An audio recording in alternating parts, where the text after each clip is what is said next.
sani nai hawaye, kike kasa na fara kauna.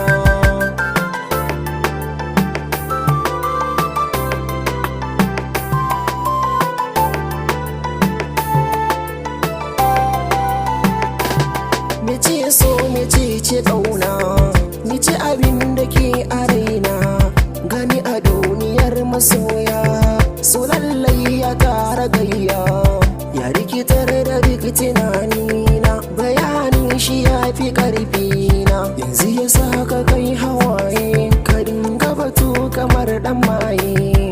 Soyayya ruwan zuma ce, wasu suka ce ruwan guba ce, amma gare ni yadda na ɗau so, wahainiya kawai na kance.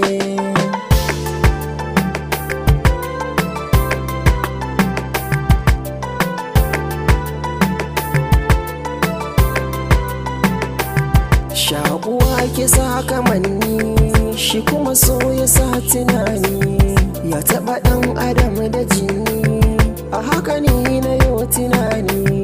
Duk tauri na kai na fir'auna, soyayya ta sa ya sauko, duka isa a so na mai mulki, izar so zai sa ya sauko. A sanadi na so da ƙauna, kabila yayyo kisan kai, a sanadi na so da ƙauna, an kunce naɗin sarakai.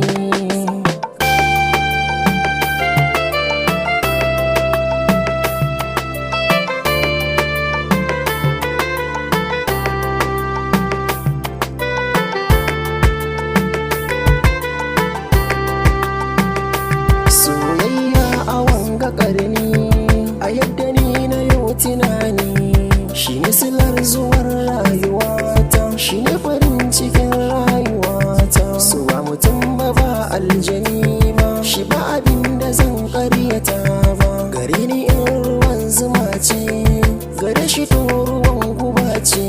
Ni na sha ina farance, wani ya sha gashi kwance.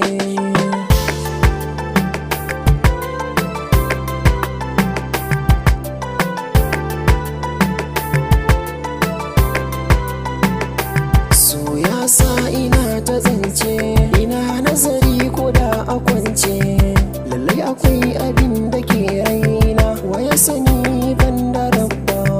Kai wacce ni na so cikin raina, ita ta sa zuciya ƙuna, kina yana akanta, har abada ba za na yafe ba.